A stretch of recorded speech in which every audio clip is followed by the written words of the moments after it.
Well, hello, Pastor Sally, and Hi. hello, beloved St. Luke. Um, so our Epiphany theme has been about the global church, and we've been around the world a little bit. And you mind if I take you to one of the former companion synods of my time in New York? Only if you'll let me call you Carmen San Diego, Yes, because where in this the world Epiphany am I? season has just been where in the world are we going next? That's right. So where are we headed this time? Well, we're the ELCA has a global mission, has a program called Companion Synods. Okay. And I think one of the companion synods of the Chicago Synod is South Africa.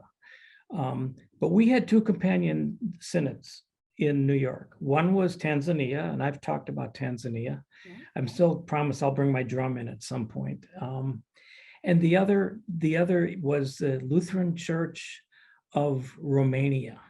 Nice. And so I went with a delegation from New York, and we paid a visit to the church in Romania. Most of the church in Romania is in Transylvania. Now, I didn't have Dracula, any bloodletting or anything, but Sigisora, his castle, was a part of that diocese. Anyway, it's a fascinating church. Some of it's ethnic German, and Ceausescu, the former premier of Romania, used to say that his primary export was Germans. In other words, Germany would pay to be able to repatriate their people. They were stuck there after World War II. But the base of this church, of the Lutheran Church there, is Hungarian. And there's a large Hungarian-speaking population in Romania, and especially in Transylvania. So Bishop Adriani took me around to some of these beautiful, almost medieval cities in Transylvania. And one of those cities was Cluj, which is the university city. So together, we worked together and with global missions so that the Metro New York Synod sent a husband and wife pastoral team to start an English language church in Cluj that would be able to serve expats there. And it became a very successful congregation. But the thing that I want you to remember about the Lutheran Church in Romania is that as you leave every Sunday, people shake your hand and they say, in Romanian or Hungarian, blah, blah, blah, blah, which being translated is, "A mighty fortress is our God." So that's their greeting. Like we say hello or enjoyed the sermon, Rev, or whatever. "A mighty fortress is our God. Wow. A mighty fortress is our God," again and again and again. So a very vibrant Lutheran church. Our Lutheran church in Romania has a lot of early childhood, kindergartens, but also a lot of social ministry organizations. And of course, the underclass there are the gypsies, the Roma. And so we'll share more about it as we go on, but I just thought we'd stop in Romania. Why not, right? But one in Rome, but not Romania. Right. But we are kind of at the height of the Epiphany season. And of course, the next season's right around the corner, and that's Lent. And when's Ash Wednesday? And can you maybe share with us what some of our plans are for Lent this year? I would love to. So we end the Epiphany season on Sunday, the 27th, with the Transfiguration of our Lord. And immediately the Wednesday following, so March the 2nd, is Ash Wednesday.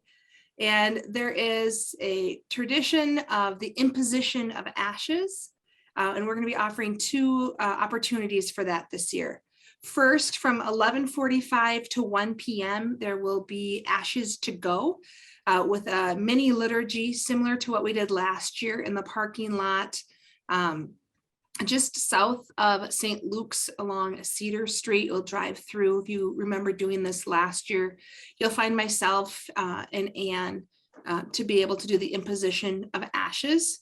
That'll, again, will be available from 11:45 until 1 p.m. So come on your noon hour.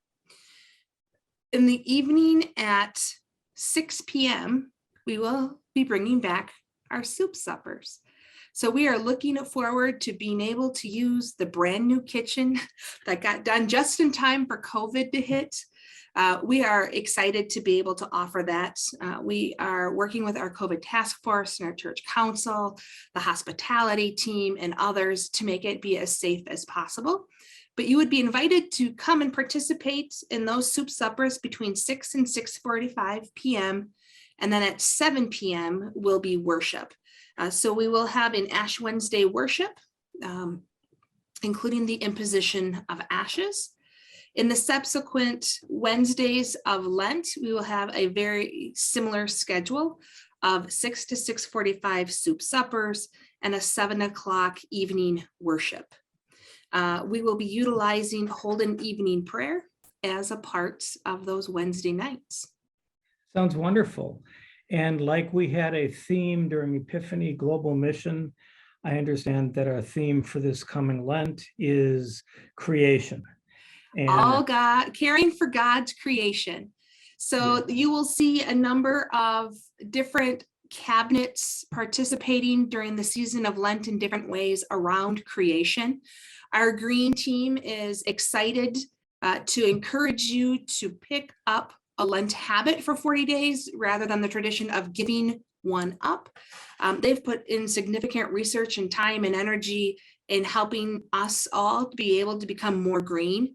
So watch for information around that as well. The Wednesday night services, midweek services, will have a similar theme to them, but expanding all of God's creation. So yes, the ecological, but far more than that. We also are expanding our own lives and hearts during the season of Lent as we are trying a brand new liturgy on Sunday mornings, and it's called With Sighs Too Deep. And I think it's going to be fun. I think being able to sing new music together is fun. I think it'll challenge us. I think it'll help us look at church a little bit differently. The reality is it might make some of us uncomfortable, or it might make us feel even more included. But I'm excited to have St. Luke's be able to try something new like that. very good. On that note, here we stand at the threshold of one church season to another. And Pastor Sally and I wish all of you God's grace and peace. Absolutely. A mighty fortress is our God. A trusting shield and bulwark. Yeah. God bless. Take care.